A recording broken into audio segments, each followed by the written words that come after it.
Hello, all listeners. We are coming to you from the Roar Room at Penn State, and we are here today to talk to you about pathways to business at Penn State. I'm Donovan Fairhurst. I'm a fourth year RPTM, Recreation Parks Tourism Management student in my senior semester, and I'm here with Raymond.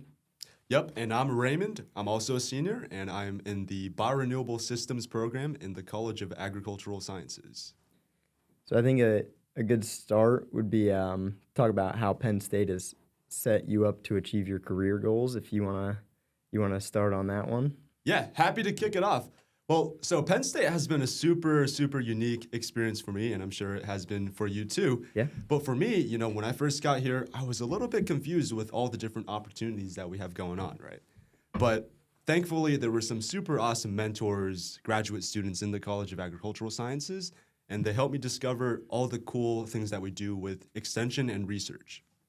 And for the folks that are not familiar with extension, Penn State is a land-grant university, and the extension branch of Penn State, that's the branch that goes out and disseminates scientific information to the citizens in Pennsylvania.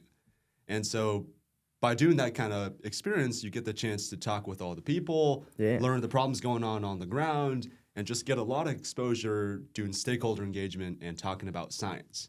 And so that was like a huge part of my first few years here at Penn State, and it led me into wanting to do more with scientific communication and also entrepreneurship, because there's a lot of stuff with entrepreneurship where it's really, really hard for us to demystify how technology works and interact with different stakeholders. And so I would say that was really a core experience for me at Penn State.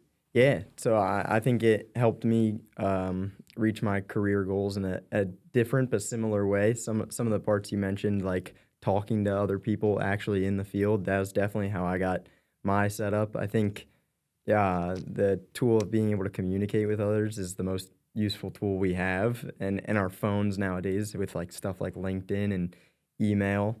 For me, Penn State helped achieve the goals by networking. We have the largest alumni association, so being able to talk to those alumni who are actually in the field I want to go into, or being able to talk to the faculty, the staff here, and kind of see what options RPTM can lead to in the business field, because RPTM is definitely advertised as the outdoor and recreation and parks, but there's also that whole management side of it that I wanted to go down with, the arena management side. And I definitely was set up for success by meeting different people throughout my courses, like arena management or advanced arena management, where we go on these trips. We do site visits to different arenas like UBS in New York or Prudential Center, and we get to meet with real like industry professionals and kind of network and make a name for ourselves in that world before we even really step into it. So definitely that's how Penn State helped me kind of get to my career goals, and bringing in different guest lecturers to come speak to us and turning that into opportunity. Well, do you think there was a specific maybe moment or experience or club that was like, wow, I really want to go into the music industry and experience that? Yeah, definitely. So I had the tour manager for the Artist of the Weekend come in to speak to my arena management class as a guest lecturer. I definitely saw this as an opportunity. My professor was Al Carosis. He's the general manager of the Bryce Jordan Center, the 16,000 person arena here at Penn State.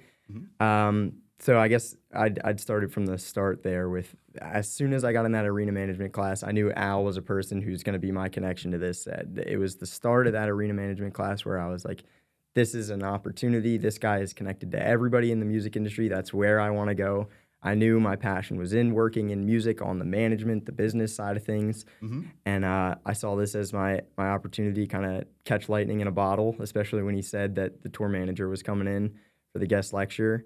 I got to know him. My professor I'm talking about, I would speak to him after class, go up. He said he was bad with names. I was like, hey, Al, I know you said you're bad with names, but if you can remember one of them, I want it to be mine.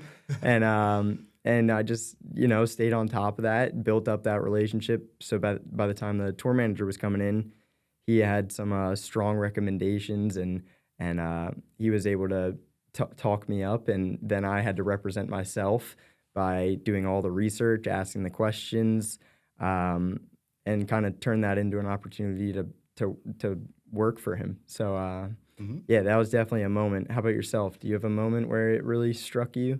Yeah, so honestly, I think your story is almost parallel to mine too, in a way, because I think you really illustrated well how the professors have a lot of experience and Yeah. they really know what's going on in industry, and they bring in alumni from all different parts of industry. And there's really a super cool opportunity if you like pay attention in classes and talk to your professors, right? And I think I had a similar experience when I was taking a agribusiness class. It was called Agricultural Technology Entrepreneurship. And when I was taking this class, the professor, he was talking about all these different cool things that you can do in entrepreneurship, like things in food, things with proteins, things in the supply chain, data and technology. And when I was taking that class, I was recalling some of my experiences with extension, doing stuff with natural resources, and I was like, that sounds super cool. I Yeah. think I might want to dig a little bit deeper into this entrepreneurship stuff Uh-huh. and learn about like what kind of businesses I can work on. And same situation here, he brought in a lot of alumni that were working on their own businesses. Some of them were from Penn State, some of them were entrepreneurs that started their businesses while they were at Penn State. And so hearing their stories was super inspirational for me too. And I would say taking that class was really a big turning point for me. Yeah, I'm kind of in that boat right now with my internship. I'm doing it with Al at the Bryce Jordan Center. Mm-hmm. So I'm underneath the general manager, kind of getting to shadow, doing joining in on his weekly meetings, kind of getting that whole business side experience of actually sitting in with these industry professionals. And then we're working on this little project for me where I'm building a network map. So it's an interactive map where you can click and hover over, let's say, the state of New Jersey, and you could see the arenas there and what Penn State alumni work in those arenas or work with different talents at these places. So it's going to be a map for future interns to use, for other industry professionals to connect with each other. Mm-hmm. And for me, it's kind of a trifecta, because for Al, it doesn't create too much extra work for him having an intern build this project out. Mm-hmm. For me, I get to reach out and talk to all these people and network and make a name for myself before actually being in the industry all the way. And then for the industry professionals, they now have this map that they can use to talk to other people that they might otherwise not be connected with. So I definitely see the connections and the speaking to people in the field as like the most important thing I've gotten out of the business side of Penn State and my major. Do you have any internship experiences of your own? Yeah. So I actually also did an internship with folks that also were from academia, from research, but it looked just slightly different because I was coming from the agricultural sciences side of things. A lot of it is super novel research. Yeah. And a lot of it was dealing with, this stuff is very, very scientific. It's very, very unknown. How do we communicate it? How do we interact with people to push it out there? Mm-hmm.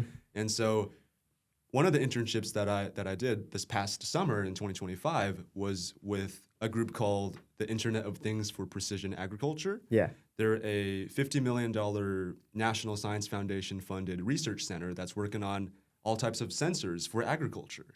And so they're trying to figure out, how do we deploy these different sensors that can measure how many nutrients we use, water usage, maybe even pests and things of that sort. And then how do we collect that data and make some insights that are useful for our growers in the country? And I was working down in Florida. I was working with some super cool folks that were doing stakeholder engagement and industry relations. Mm-hmm. So almost a little bit similar to you Yeah, too, yeah. but for more on the science and startups side of Mm-hmm. things. And through that experience, I got the chance to basically learn the perspective on some of these emerging technologies, but from different people's perspectives. So for example, industry has a different perspective on these technologies. The researchers have a different perspective on the technologies, and then some of the startups. And then ultimately it's for helping out our farmers and growers, and they have a different perspective. And trying to learn those perspectives, I think, is very, very valuable for students, and probably the most valuable experience that you can get as a student. And so I would say that kind of experience for me over the summer the learning was unparalleled. Yeah. So I actually had part of my internship was this summer for RPTM. We're required to do a 300-hour pre-internship requisite. I don't know if it's similar in your major. where you have to do that prerequisite. But so for my 300 hours, I had built up that connection with the weekend's tour manager, and he invited me to a rehearsal. And it's all about what you do at these rehearsals. I went up, I shook every hand in the building, made sure to meet everybody, say my name, make sure they remember my name, and what I want to do with this opportunity. And I was able to. The tour manager, his name's Matt. He invited me to a show in New Jersey, where I'm from. And I was like, okay, that's great. And I wanted to turn it into more, though. Like, okay, I don't want to just come as a fan. Like, I want to work. So we were able to kind of snowball it into, okay, well, I have this thing where I have to do 300 hours. Can we do something related to that?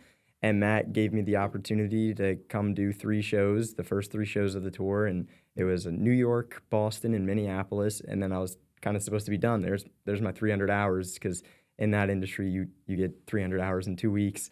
So that is what we started off doing, the 300 hours, but once again wanted to turn it into something bigger. Matt saw something in the work that I did in those 300 hours that he liked, and he invited me to come out and finish the rest of the tour in that management office. So I was able to see firsthand a large scale event planning for stadium operations. I'm able to see the tour manager who's overseeing a crew of 200 people, and just 60 trucks and planes, and so it definitely is a unique experience and opportunity. But that stemmed from my RPTM 300 hours, and just always chasing and turning it into something as big as I can make it. And then hopefully you find some people who are half as generous as Matt or Al Carosis, the people who got me connected, and give the chance. So that was my sort of internship experience. Then that segued into what ended up being my internship here at the Bryce Jordan Center. Kind of similar to a class we take in RPTM. It's called 456. It's an event planning class where you kind of have to plan an event of your own. Have you ever had to take any classes that stood out like that? Ooh, could you describe the class a little bit more in depth? Yeah, so this one, we worked in a group, and we had to plan an event for that would get a survey afterwards, and they would review how our event went. I think we had like 40 participants, and we did a senior prom, but it was actually for senior citizens. And we did it at the Active Adult Center. It was an awesome event. It was Hollywood themed. The seniors loved it.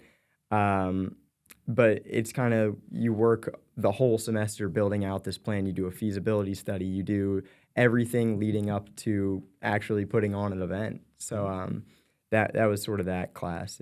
If you've had any classes that stood out as like you're kind of getting that experience in the field, you're kind of event planning, or you're doing anything business. Like the hands-on experience, right? I think I've had a few similar classes. I think some of the entrepreneurship classes at Penn State are kind of similar, where they, one of the assignments I remember for one of these entrepreneurship classes was, okay, you're going to start a business in this class, and then you're going to make $1,500, and if you don't, you're going to fail the class. Yeah. And so I think there are some classes that really get you working hands-on as a team, most importantly, and just like getting hands-on, not just like the lectures, but you really got to go out there and learn something new, but also like be able to try to sell something, interact with a lot of people. Those skills are very important for sure. Yeah, definitely similar to you. In RPTM, I took that entrepreneurial, it was a class called Entrepreneurial Mindset. And that's definitely the business side of RPTM that might not be advertised as much, because you hear it, you think recreation, you think Parks and Rec, like the TV show. But there is a lot of the business side. I took the Entrepreneurial Mindset class. I take the legal issues in recreation services, so you're learning all the legal issues. And then I took policy class, just all the business side of things where you're creating your own business. I took the commercial recreation services class, the intro course. You have to build out your own business and then describe how it's going to do. So I made myself it was called Bell Fun, and it was a recreation center in Bellefonte, Pennsylvania, and it was sort of like a bowling alley mixed with all this, but you have to do all the business side of work behind it. So once again, it's just another class that's giving you that experience before you're actually in the field, which is just, I love that, and that's definitely something I got out of Penn State. I think those experiences are definitely super helpful. And also circling back, you mentioned how, you took this one class and then how you really put yourself out there and said, hey, I want to learn more. I want to get more involved, and how that snowballed into, an internship experience. And Yeah. I think even your job after too, right? Yeah. I think from both of our experiences, that's like one thing that's super important, where there's so many opportunities and so many ways to get involved. And if you're gonna, all it takes is to ask, right? All it takes is to put yourself out there, and the professors and the alumni are more than happy to help out. Yeah. I don't know about your own story. Did you start here at the main campus? I started here at the main campus. I did. Yep. Okay, so I'm a little different. I started off at the Altoona campus. Did you do the 2+2? I was originally on a 2+2 program, but for recreation, parks, tourism management, I had also done dual enrollment in high school, so I had a lot of those gen ed credits. So it there was no more classes I could progress at Altoona, so I bumped up a year earlier. So I was 1+3 now. But starting at a branch campus, I saw as a benefit. It was like almost like a stepping stone for me to get to meet my professors in a smaller space. Sometimes the large campus can be a little intimidating, especially to me as a 17-year-old coming out of high school. It's like maybe it wasn't for me to go to a huge campus right away. So it was great to get that Altoona experience and meet my professors in a small space, meet my peers who then I'll grow up with, and we'll go to the main campus together. And I kind of have that Altoona group that I'm coming up with.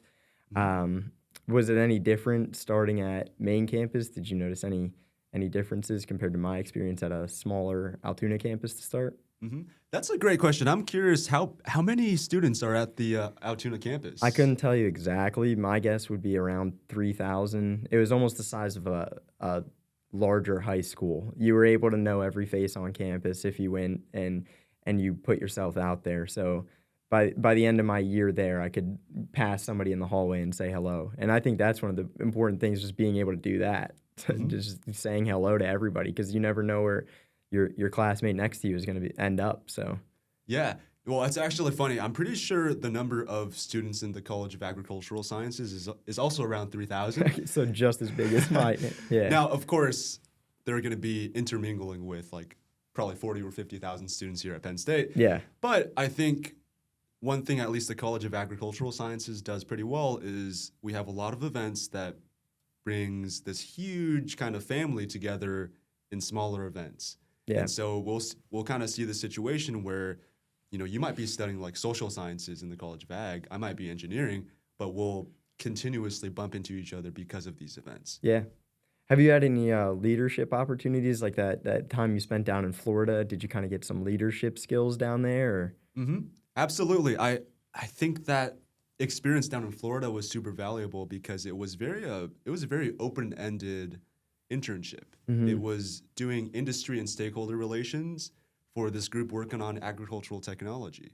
And so if you think about the role description, industry relations, yeah, it is by definition kind of, you got to go out there and set a plan and think about, okay, who do I want to engage and get feedback from, right? And so I think that really taught me a lot how to work on my own and come up with a plan and keep track of time. It's over the summer too, and if you're not keeping track of time, you might spend a lot of time hanging around outside. Yeah. And so that definitely taught me a lot. I would say another experience too is for the past 2 years, I've got the opportunity to serve as the entrepreneurship ambassador in the College of Agricultural Sciences. And that's also a very, very open-ended role too, where I have to engage with incoming freshmen, I engage with alumni, and then I also help students that want to start businesses, right? And every student that wants to start a business is going to be at a different stage. Some of them might be at an idea stage. Some of them might be making money already. And the teams are also different sizes, different subjects. And so I really tried to bring in my experiences from my first few years here and also from in Florida to learn how to talk with people from different backgrounds and different industry focuses, and that was a huge learning for me too. Yeah, similar to you, I'm an ambassador for the College of Health and Human Development, and it's that same getting that leadership experience, talking to prospective high school students and their parents, because that's who you're trying to sell to. It's almost a sales job at that point. HHD has definitely helped me build confidence in public speaking and talking to others.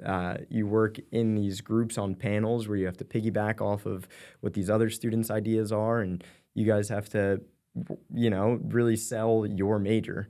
So definitely HHD was one of those leadership opportunities that I got, and being able to represent RPTM definitely built up my confidence in many areas.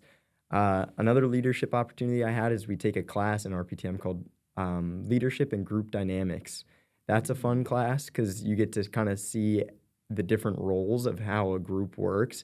And sometimes if you do kind of have to be the leader of that group and give your peer a little push, and sometimes that can't be a comfortable thing. So it kind of puts you in those positions of where you have to work out those little things in a group to really to reach an end goal. And we had to plan a project in that too. A lot of it's event planning, but it definitely helped out in the real world too, is seeing those group dynamics and working around them in different areas. Mm-hmm. Absolutely. Do you think there's any clubs that you also learned that kind of same skill set? Were there any clubs that you really resonated with when you were here at Penn State? Kind of just the HHD Ambassadors Club. That's the one where I've got the most experience in, doing those panels, doing the admitted student events where you go and you have all the high school students come in with their families, and they're here to learn about your major and what it has to offer. And you kind of, like I said before, it's really that sales pitch experience of you're selling your major. So yeah, I'd say definitely HHD. How about you? Are you in any clubs or orgs? Yeah, there's a great club I'm a part of here at Penn State called Manners. And it's for a lot of the students that are maybe first generation or maybe non-traditional coming into food and agriculture. Yeah. And so that has been a super cool club for me to talk to different folks that are also coming from non-traditional paths and things of that sort. And then, of course, there's also a lot of leadership clubs in the College of Agricultural Sciences, too. We have an Ag Student Council. I think every college has a student council, too. Do you guys have a student council? I don't know if I'm able to answer that question. We definitely have our health and human development. Yeah, I wouldn't answer that because I don't know the answer. So No, you're entirely good. Yeah. But there's too many ways to get involved, right? And so I think it's really like a pick and choose type of situation. Mm-hmm. Yeah. So I guess another question I would have, if you have any recommendations for incoming freshmen coming into Penn State, maybe some advice that you've learned in your time, you're in your senior year here, something you have to pass on to the incoming freshmen. Yeah, absolutely. I mean, I feel like I've learned so much these past few years, and especially there's so many ways to get involved if you're interested in food, agriculture, life sciences, biotechnology, something in that kind of scientific space, right? I would say, first of all, definitely talk to your professors. I think Donovan's already done a great job at doing that because your professors are really, really familiar with the research that's going on. And you never know. I think getting involved with the research lab could always be a super cool opportunity early on. And at the same time, a lot of the researchers are trying to commercialize and bring some of this technology out into the real world. And so they also talk a lot with industry. And so they're also very familiar with what's going on in industry. So first thing, go and talk to your professors, not just about assignments, because I know everyone's going to be busy with the assignments and things of that sort. But if you get the opportunity, ask your professor about what kinds of things they research on, or some of the things that they work on in their own free time. Because you'd be surprised, some of them work on really, really cool novel research that no one knows about yet, right? Yeah. And then I would say maybe a second thing is get super involved with the clubs. There's a club for everything, right? If you like coffee, there's like a coffee tasting club. If you like music, there's like a music production club. A jam club. Yeah. There's something for everything. And so, definitely go out there, have some fun. Don't just do clubs that are all professional, right? Maybe do something for sports. Maybe try something for music, for a passion, for maybe even like something you've never considered before. Yeah. And so I would say those are two pieces of advice I would give incoming freshmen. Yeah. I would definitely re-emphasize the point of connecting to your professors. That I can't stress enough how important that was for me in my college experience. And I did it not just with Al for arena management, which is where I wanted to go, but since my freshman year at Altoona to my sophomore year at main campus, I was always going up, introducing yourself, not only on the first day. That's kind of another tip is a lot of students, a lot of the ones who are trying to make that impression, they go and do it on the first day, do it on the second day and the third day. Be the one that you want to be the person that's standing out, that your professor remembers when they have to write these letters of recommendation or stuff like that. You want to be the name that they remember and they think of, oh, that was my star student. So I always tried to be that in every class I was a part of here. And I wouldn't be embarrassed to do that, to go up and talk to your professors and ask them the things like you said, like they're researching on outside of the class, and those make those personal connections. Another piece of advice I would have is if you don't find exactly what you want to be doing in your freshman year, your sophomore year, your junior year even, that's okay. It took me until my junior year to really settle into, okay, I found what I like in RPTM, and this is a pathway that can work, and I can turn it into a career. And then it worked out for me, and hopefully you find somebody in your college path that is as generous as Al Carosis was for me, or Matt Petroff was for me, and you catch that lightning in a bottle that can turn into something way bigger. Mm-hmm. Absolutely. And maybe I also want to shout out what was his name? Al Carosis and Carosis, Matt Petroff. My two college experience right there. Awesome. Well, I would like to shout out Mark Gagnon, who's maybe my Al Carosis in the College of Agricultural Sciences. I think he was even on one of the podcasts earlier, but he was also a huge help for me too in terms of demystifying entrepreneurship and telling me what's going on within the college. And then maybe to wrap it off too, I think always feel free to reach out to the older students and the definitely. alumni, because there are so many alumni. I mean, they're more than happy to help out. I mean, my first experience here at Penn State was a master's student who helped demystify everything for me, right? And she was super helpful. So just feel free to reach out, right? Feel free to ask. Everyone's willing to help. Definitely. Yeah, I think that was a good way to wrap it up. So I want to thank Raymond and for coming today and having a great conversation. And we'll end it with a classic "We Are." All right, we are Penn State.